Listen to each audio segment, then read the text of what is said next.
सबसे पहले आपसे ही अनिर्बन जी शुरुआत करते हुए, अब टीएमसी को क्या बाहरी लोगों पर इतना ज्यादा भरोसा है? क्योंकि मेरे पास जो लिस्ट है मैं देख रही हूं, और बीजेपी की ओर से भी आरोप लगाए जा रहे हैं, शत्रुघ्न सिन्हा हो, कीर्ति आजाद हो, कृष्णा कल्याणी हो, मुकुटमणि अधिकारी हो, सुजाता मंडल, विश्वजीत दास, विप्लव मित्रा, बीजेपी ये आरोप लगा रही है कि या तो बीजेपी के ही पूर्व या तो बाहरी लोगों को टिकट देकर आखिर क्या बताना चाहती है टीएमसी? अपने लोग नहीं मिले तो थे क्या क्या? बीजेपी को क्या लगता है, वो जब विधानसभा 2021 में हाँ। 130 से ज्यादा तृणमूल के लोगों को टिकट दिए थे, तो वो क्या गलत कर रहे थे? पहले वो खुद माफी मांग ले। फिर वो तो खुद सारे देश में, सिर्फ पश्चिम बांग्ला में नहीं, सारे देश में कांग्रेस से, समाजवादी से, शिवसेना से, बहुत सारे पार्टियों से लोगों को कभी डरा कर, कभी धमका कर, कभी लालच दिखाकर अपने पार्टी में ला रहे हैं। ज्योतिरादित्य सिंधिया कौन है भैया? ये जितिन प्रसाद कौन है? अभी कुछ दिनों पहले बहुत सारे स्टेट्स में लोकल जो पार्टियां थे, जी। जो इंडिया के साथ थे, उनके साथ वो उसको बुला रहे हैं, जेडीयू को बुला हाँ, लिया। नहीं, तो दीदी बार जब बार नीतीश निशाना कुमार, साधती रही है ना, जब भी बाहर का कोई नेता जाता था बंगाल में तो हमेशा उसको बाहरी कहकर वो हमेशा बड़े बड़े मंचों से उनकी ओर से निशाना साधा गया है। टीएमसी की जो प्रमुख उम्मीदवारों की लिस्ट इस वक्त हम दिखा रहे हैं, शत्रुघ्न सिन्हा वो बिहार से रहे, कीर्ति आजाद बिहार से रहे, यूसुफ पठान वो गुजरात से वहां पर पहुंचे हुए हैं। तो जो अहम चेहरे हैं उनमें से ज्यादातर तो ऐसे ही दिखाई दे रहे हैं। अनिर्बन देखिए, जी। बाहर के दूसरे कोई स्टेट से आने से कोई बाहरी नहीं हो जाता। वो अगर पश्चिम बांग्ला के लिए उनके मन में कुछ रेस्पेक्ट होता है, हाँ। कुछ उसको लेकर, अगर उनको ऐसा अमित शाह ने जब वो यहाँ आते हैं, या नरेंद्र मोदी जब आते हैं, वो यहाँ के कल्चर के बारे में उनको कुछ पता होता है या नहीं हमको पता नहीं है, लेकिन टेलीप्रॉम्प्टर देखकर वो बुले भरे को कुछ भी कह जाते हैं। रविंद्रनाथ ठाकुर के पोएम को आपने देखा था 2021 के कैंपेन के टाइम पे, खुद प्रधानमंत्री ने कैसे कहा। वैसे कोई आप मत कहिए ना, आपको बांग्ला नहीं आता मत कहिए, लेकिन वैसे तोड़ मड़ोड़ कर जैसा आप कहते हैं वो इंसल्टिंग है। और बीजेपी का जो राजनीतिक जो डीएनए, पॉलिटिकल डीएनए है, उसके अंदर घुस घुस कर भरा हुआ है एंटी बंगाली सेंटिमेंट। ये लोग एनआरसी के नाम पर आसाम में हो, बंगाल में हो, नॉर्थ ईस्ट में हो, दूसरे कोई राज्य में हो, जो भी बांग्ला भाषी है, जो भी बांग्ला बोलते हैं, उनको टारगेट करते हैं। ठीक है। वो कह देते हैं कि ये सब दीमक है। तो प्रेम ये शुक्ला कैसा जी। पॉलिटिक्स है? हाँ, प्रेम शुक्ला जी, दीदी ने आज कह दिया है कि कुछ भी हो जाए एनआरसी को बंगाल में लागू नहीं होने देंगे, और 42 सीटों पर अपने उम्मीदवार उतारकर ताल ठोक दिया है बीजेपी के खिलाफ। लेकिन आप लोग इससे खुश हुए जा रहे हैं कि कांग्रेस पार्टी को सीट नहीं दी है। वो 42 सीटों पर बीजेपी को हराने का दम भर रही है प्रेम शुक्ला जी। जी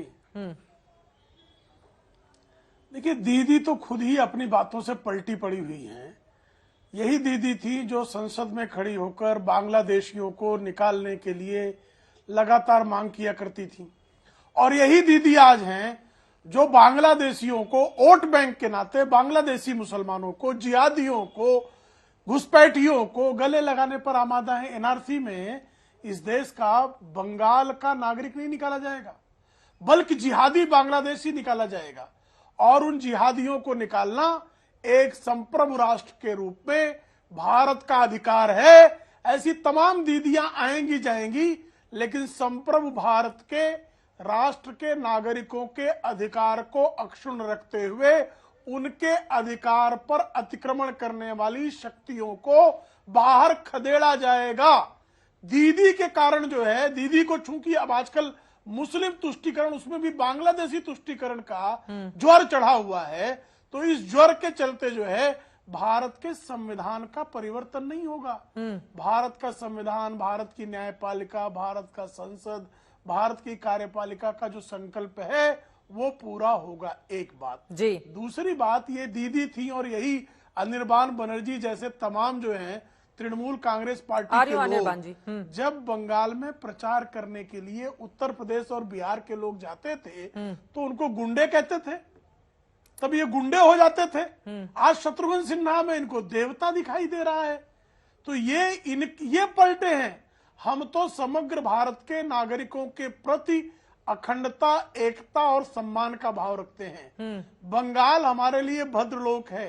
बंगाल हमारे लिए जो शक्ति की आस्था का प्रतीक प्रदेश है। हमारे यहाँ शक्ति की पूजा करने वाला प्रदेश है। रविंद्रनाथ ठाकुर के प्रति हम सबके मन में आदर का भाव है। लेकिन बिहारियों को चुनचर को जो गरियाती थी दीदी, और जो तृणमूल कांग्रेस के पार्टी के लोग गुंडे कहते थे, आजकल उन गुंडों की आरती उतारने में उनकी जीभ जो है वो थक नहीं रही है। ये तो परिवर्तन उनका है ना, ठीक है, भाजपा का कौन सा परिवर्तन? ठीक है। अनिर्बान जी, उनकी बातों पर भी जवाब दीजिए और एक सवाल का और जवाब, उसके बाद बाकी मेहमानों के पास जाऊंगी। ये बीजेपी को हराने के लिए तो बड़ा इंडिया गठबंधन बन रहा था, यहां से लेकर वहां तक आप लोग धूम मचाए हुए थे, ऐसा लग रहा था कि न जाने क्या ही 2024 में बदल जाएगा। फिर दीदी ने धोखा क्यों दे दिया कांग्रेस पार्टी को? अब बताइए, यूसुफ पठान को भी आप लोग उस सीट से उतार रहे हैं जहां से पश्चिम बंगाल के कांग्रेस के सबसे बड़े नेता आते हैं, अधीर रंजन चौधरी। पहली बात तो ये है कि पश्चिम बांग्ला में बीजेपी के खिलाफ हाँ। जो लड़ रहा है वो उसका नाम तृणमूल कांग्रेस है। बाकी सिर्फ 2 सीट में कांग्रेस 2019 में जीता था, और तृणमूल के ओर से ये कहा भी गया था कि आप भैया वो 2 सीट में लड़ो, कोई बात नहीं है, लेकिन अधीर रंजन चौधरी वो नाराज थे। तो क्या करे, अगर लोकसभा चुनाव शायद इस हफ्ते में ही डिक्लेयर हो जाएगा, तो अगर आप सीट शेयरिंग का जो फैसला है वो अभी तक नहीं कर पा रहे हैं, तो तृणमूल कांग्रेस को वेट करने का कोई मतलब नहीं बनता। वो अकेला ही काफी है बीजेपी को 4200 सीटों में हराने के लिए अब वेस्ट तो बंगाल में। बीजेपी को और खुश होने का मौका दे दिया ना आप लोगों ने, बड़ा इंडिया गठबंधन हो रहा था। अब प्रेम शुक्ला जी तो खुश हुए जा रहे हैं इससे कि बिहार देख लीजिए, बंगाल देख लीजिए, महाराष्ट्र देख लीजिए, वहां पर भी ऐसी ही स्थिति बनती हुई दिखाई दे रही है। प्रेम शुक्ला जी 2021 के चुनाव के पहले भी बहुत खुश थे। 2 मई की चंद घंटों पहले भी वो इतना खुश थे कि डगमग हो रहे थे। कोई बात नहीं है, फिर से खुश हो जाए, कोई प्रॉब्लम नहीं है। मैं चाहता हूं कि वो आजीवन तक खुश रहे, लेकिन बीजेपी बंगाल में हार रही है और 2024 में मोदी जी वो उनका प्रधानमंत्री तो रिपीट नहीं होगा। हाँ। प्रेम शुक्ला जी शायद और खुश हो जाएंगे क्योंकि गैस का दाम और 300-400-500 रुपए घट जाएगा। शायद प्रेम शुक्ला जी घर में उतना उनको सुनना नहीं पड़ेगा कि भाई आप ऐसा पार्टी करते हो, 1000 रुपए में गैस खरीदना पड़ता है। वो नहीं होगा, इंडिया गठबंधन जीतेगा, गैस का दाम घटेगा। इंडिया गठबंधन कैसे जीतेगा, जरा एक फॉर्मूला बता दीजिए, फिर मैं प्रेम शुक्ला जी से जवाब ले लेती हूँ। कैसे जीतेगा? देखिए, और कांग्रेस पार्टी के सबसे बड़े चेहरे को हराने के लिए आप एक क्रिकेटर, पूर्व क्रिकेटर को लेकर आए और फिर कह रहे इंडिया गठबंधन जी, ये चित भी मेरी पट भी मेरी, ये कैसे चलेगा निर्बन जी? इंडिया गठबंधन को हराने का काम तो खुद ही आपकी लिस्ट बता रही है कि वहां से अगर कांग्रेस पार्टी के बड़े चेहरों के खिलाफ आप बड़ा चेहरा उतारेंगे, फिर ऐसा ना हो कि 2 लोगों की लड़ाई में बाजी बीजेपी मार ले जाए। कांग्रेस का 2019 में जो 2 सीट था वो 2 सीट बीजेपी जीतने वाला नहीं है, वो तृणमूल जीतेगा।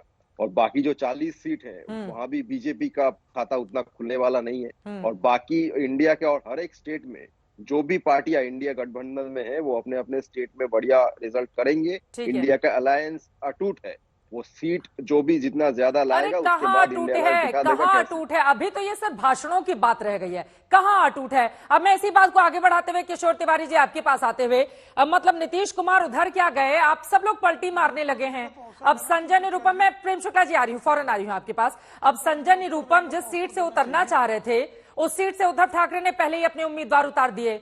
एक गठबंधन धर्म को तार तार खुद इंडिया गठबंधन के लोग क्यों कर रहे हैं, किशोर तिवारी जी? नहीं, ये देखो, हमारा टिकटों के बारे में बहुत तय हो चुका है। और महाराष्ट्र के अंदर जो महागठबंधन की पार्टियां थी या इंडिया गठबंधन की पार्टी थी, एनसीपी, कांग्रेस और शिवसेना जी। अब दिक्कत यही है कि वहां पर जो कद्दावर नेता है प्रकाश अंबेडकर, इनकी वंचित पार्टी को एडजस्ट करना इतनी ही बात है। और जहां तक संजय निरुपम का बात है, तो संजय निरुपम खुद ही वहां से लड़ना चाहते थे।